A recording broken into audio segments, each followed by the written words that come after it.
Hello and welcome to a place I like to call the video game graveyard. I am a massive fan of horror movies and video games, and for a long time, ever since I was a kid, I've been on this quest to find the scariest video games of all time. A recent article came out on a website called culturedvultures.com, which lists the 50 best horror video games of all time. Some of the games I've played, some of them I haven't. So this is a little series that I would like to dedicate to this article because I want to go through this entire article and play every single one of these games and give you my thoughts and opinions on them, and maybe by the end of us playing every single one of these games, I'll have a personal list of my own to kind of throw together and actually make a true top 50 best horror video games that has ever been made. And for the first episode of this series, it's only fitting that we start with number 50 on this list, and that's Slender,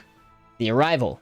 In Slender, The Arrival, you play as Lauren, a woman who goes to help her friend Kate, whose mother has just passed away and is now in the process of selling off her family home located in the middle of nowhere. Upon arriving after a brief walk, Kate's house seems to be left wide open, with the house torn apart, strange drawings and messages scattered throughout the house, and Kate ultimately missing. Upon further inspection upstairs in Kate's bedroom, to our horror, it mirrors the rest of the house, but on a larger scale, as the room is littered with scribblings all over depicting an individual who's seemingly gone mad. The wall and floor are covered with notes, questions, and drawings to a tall, slender type figure saying things like, "What is it? Stop it now, and can you see it?" However, in the corner of the room, red markings stand out showing a transmission tower, suggesting that whomever did this believes it to be a safe haven from this mysterious, tall, slender being. Lauren also discovers the back gate is left wide open, with clues that seem to indicate Kate is possibly located at this tower in the backwoods behind the family home, so maybe, just maybe, Kate is located there. The story is also aided through notes and emails that were sent to Kate from a mysterious person only known as CR, an old childhood friend of Kate's and Lauren's, where in the past had experienced something traumatic with Kate in the backwoods behind Kate's family's estate, and who is now currently experiencing the same strange hallucinations that Kate is. The game then urges us around the backwoods of the home, searching for clues to help find Kate. The discovery of strange buildings, sounds, and later otherworldly beings continues to push along the narrative and manifests the fear in the player. Much of the fear is attributed to the amazing sound design and feeling of disorientation. Sound design is the most important thing when creating a truly terrifying experience, and for all its graphical shortcomings, its sound design in this game really carries the day. This feeling of disorientation and anxiety is no more apparent than when the player reaches Oakside Park, a recreational center that harbors a dark, slender secret. When entering the building, we find a journal with pages ripped out and more scribbling left behind by Kate. Wandering around the park, we start to find the ripped out pages of the journal that depict more ramblings and clues to where Kate might have gone. With each page that's collected, the tall, slender being lets itself be known and seems to grow more aggressive in hunting the player until they're either caught, a la Resident Evil's Mr. X, or you collect all 8 pages. The camera tends to be extremely disorientating at times here and causes me to feel sweeping feelings of anxiety, which set the tone for the rest of the game. Granted, I played this game alone, in the dark, with headphones, so I got the full effect here, and I can see how people with a sensitivity to light or epilepsy could be turned off by this entire scenario. After the camera goes haywire, we awaken in an open field during the daytime. A note from CR brings up events that CR suggests going back out to the park behind Kate's mother's house to confront their past traumatic events together. Another note dated after the said attempted therapeutic retreat confirms that not everything went according to plan, and in fact made everything much worse. We then find ourselves outside a large structure built into the side of the mountain called the Coleman mine. Many writings align the inside of the mine, instructing us to use an elevated platform. However, the power is off, so we must go around the facility and turn on the 6 generators. However, a new darkness is looming around the corner. While being approached by Slenderman, a new monster monster is revealed called the Chaser, who seemingly resembles another creepypasta urban legend named Jeff the Killer. While the design was alright, I felt the ease of this sequence to really hurt my immersion. The killer can chase after you, but you're able to stun them by pressing a button that focuses the beam of light on your flashlight, blinding them. This can seemingly work halfway across the map. While a cool idea and concept, it really kills the immersion when I can flashlight this character halfway across the map, keeping them completely away from me. After you turn on all the generators and make your way to the elevator, you come into another clearing near another part of the mountainside, where, if you take a look, shows the tower that was written on the wall in Kate's room. Making our way towards the tower, we come across a small shack that shows a television, 2 VHS tapes, and a VCR. The first tape is labeled the Matheson family farm, with a note from CR claiming he went to go visit this farm in which a family who previously lived on the land resided, and sent her the recording of his investigation, saying it's something that she needs to see. This turns into a really cool level where you play as a past recording of CR investigating the Matheson family farm. His letter then states that a boy known as Charlie might have seen something he wasn't meant to see on that plot of land, similar to how Kate and CR had seen things themselves, and could give them an answer on what they're experiencing as well. This is a big reason on why I actually enjoyed this game as well. There is just so much cohesive and well thought out lore packed into such a small little package. It's also a very fun and clever idea to make a lot of these findings through previously recorded videotapes of other characters, as to not mess with Lauren's present situation and to keep the suspense there. Throughout the VHS tape, the video shows a small deformed creature resembling a boy who hunts anyone who comes onto the property, who is also seen at the start of the game in the burnt rundown house for a brief moment. After investigating the land, we come to find out that CR discovers a family portrait with Slenderman in the background. The name below reads surnames Hayes and Matheson. The cemetery on the farm is littered with gravestones reading the Hayes and Matheson family, so we can only conclude that the family and its descendants on this land have been cursed by Slenderman for generations. After ultimately being chased out of the chapel and back into the house, CR then flees the scene, dropping the camera in the process while being chased by Charlie, which ends the first tape. The second tape is a point of view of what happens to Kate the night after going out into the woods again for a third time alone, trying to escape Slenderman, who has now invaded her home. After Lauren finishes watching the film and going through the mines, she then comes across the other end where the forest is now ablaze, and our only escape is the transmission tower Kate wrote in the room earlier. We make it towards the tower, where we find another note from CR to Kate telling her that he has the answers to fix things. However, later in the tower, we discover a person's remains on fire who is none other than CR himself, with the notes on the wall in large letters reading,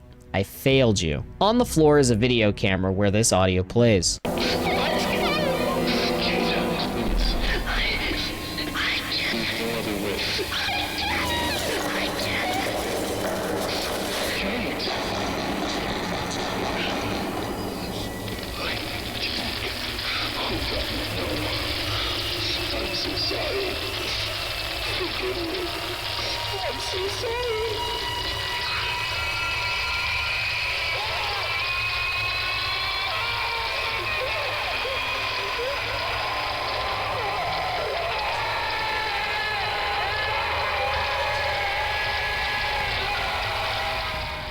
It seems CR wanted Kate and him to kill themselves in order to be rid of Slenderman's curse, but Kate was too afraid to go along with this. Which begs the question, what happened to Kate, you might ask? Well, another chapter in the chapter selection after beating the game, called Genesis, reveals that Slenderman has caught Kate and in turn turned her into the Chaser, the individual who chased us in the mine earlier in the game. Kate had become a proxy for Slenderman, spirited victims who Slenderman can manipulate into doing his bidding. Charlie then corners Lauren and knocks us unconscious, dragging us to the basement of the old burned down Matheson house. Lauren then walks upstairs where the sounds of crying fills the dilapidated home. Upon finding Kate sulking in the corner, Kate immediately attacks Lauren, knocking her down and being dragged off on camera, thus ending the game. Slender the Arrival is a bare bones, simple horror game on the surface, but digging around deeper can reveal an excellent narrative with plenty of lore to explore. It does does have some interesting mechanics, while simple, yet effective, as well as some true nightmares if you let them in. If you want to play this yourself, I did leave some story aspects and spoilers out a bit, as it will give you your own reason to trudge through the game. This was a game I had not played previously, but was pleasantly surprised at how good it was. A good story can trump a lot of missteps in horror games, and it does that here with Slender the Arrival. Well guys, I hope you enjoyed this little bit of a rundown of Slender the Arrival. Feel free to subscribe to see me play the next game on this list as we find a job working security at the happiest place in town, Freddy's Pizzeria. Another game I have not played before, but until then, stay safe, and whatever you do, don't look